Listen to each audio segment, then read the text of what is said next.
You ever look back at your dating history and think, was I under a spell? Because honestly, how did we fall for that person who clearly waved more red flags than a football referee? Welcome to PsyQverse, where we decode the strange, funny, and slightly tragic ways our mind tricks us in love. Today, we're answering one of the biggest psychological mysteries ever. Why we keep falling for the wrong people. Let's start with a truth bomb. Your brain isn't always looking for love. It's looking for what's familiar, and that's where the trouble begins. When you meet someone, your brain does a quick emotional background check. But instead of asking, will this person treat me well? It quietly asks, do they feel familiar? If they remind you, even unconsciously, of something from your past, your brain goes, oh yes, I know this energy. And boom, you're hooked.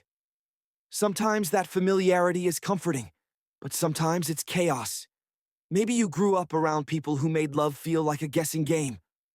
Hot one day, cold the next. Now, as an adult, when someone gives you that same unpredictable energy, your brain doesn't see a warning sign. It sees home. That's how we mistake emotional familiarity for attraction. Now here's the funny part.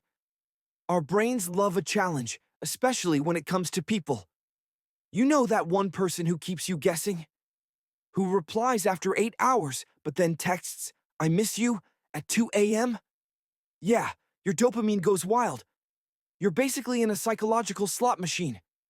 Every little bit of attention from them feels like a win, and your brain releases dopamine, the feel-good chemical. It's the same chemical that keeps gamblers hooked.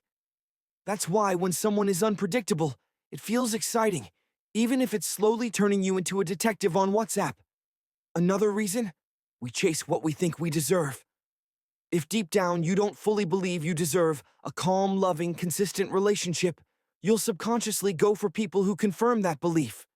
Your brain loves to be right, even if it means choosing pain over peace.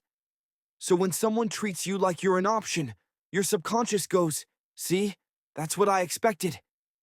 But when someone actually treats you right, you might feel weirdly uncomfortable, like it's too good to be true. That's not love anxiety. That's unfamiliar peace. And let's not forget, Hollywood didn't help movies taught us that love should be dramatic. If there's no chaos, no heartbreak, no running in the rain, then it's not real love. But in real life, running in the rain gives you the flu, not a soulmate.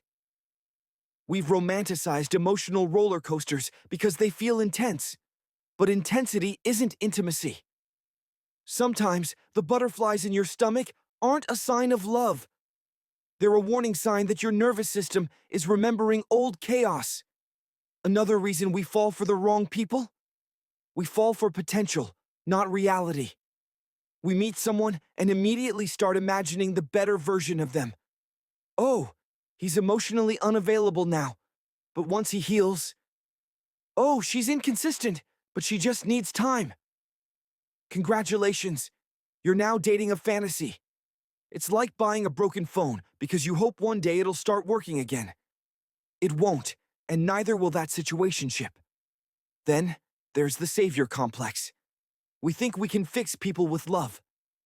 Spoiler alert, you can't.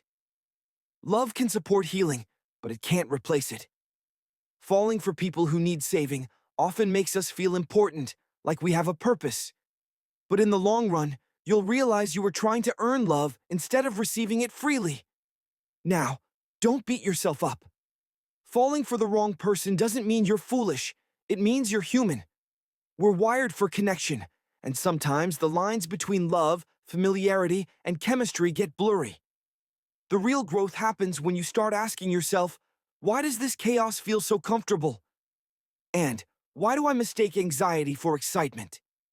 That's when you stop chasing what breaks you and start choosing what builds you. So here's the simple psychology.